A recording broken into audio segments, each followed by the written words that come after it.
ఏ కష్టం వచ్చినా తపస్సే మార్గం అంతే. తపస్సు చేసేది పెంచి చేయండి అంతే. ప్రతిరోజు 108 చేస్తున్నారు, దాన్ని కొంచెం పెంచి చేసుకోండి అంతే. మన మానసికమైన క్లేశాలు, శారీరకమైన కష్టాలు, దుఃఖాలు ఇవి పరిహారం అయ్యేందుకు, మనస్సుని శాంతపరిచేందుకు ఆధ్యాత్మికం తప్ప మరొక మార్గము లేనే లేదు. గుర్తుపెట్టుకోండి, అదే ముఖ్యమైన మార్గం, అదే మూలమైన మార్గం. కష్టాలు దుఃఖాలు ఒక్కొక్కరికి ఒక్కొక్క రకంగా వస్తూ ఉంటాయి. ఎవరి కష్టం వాళ్ళకి పెద్దది.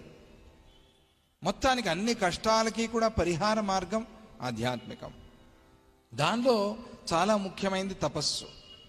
ఆ తపస్సు చేస్తే గనక అన్ని కష్టాలకి సమాధానం దొరుకుతుంది. సమాధానం అంటే శాంతి. శాంతి దొరుకుతుంది. అన్ని కష్టాల నుంచి బయటపడతాం. అన్ని ప్రయత్నాలు చేశాక ఇంకేముంది, తూర్పు తిరిగి దండం పెట్టు అంటారు. ఏంది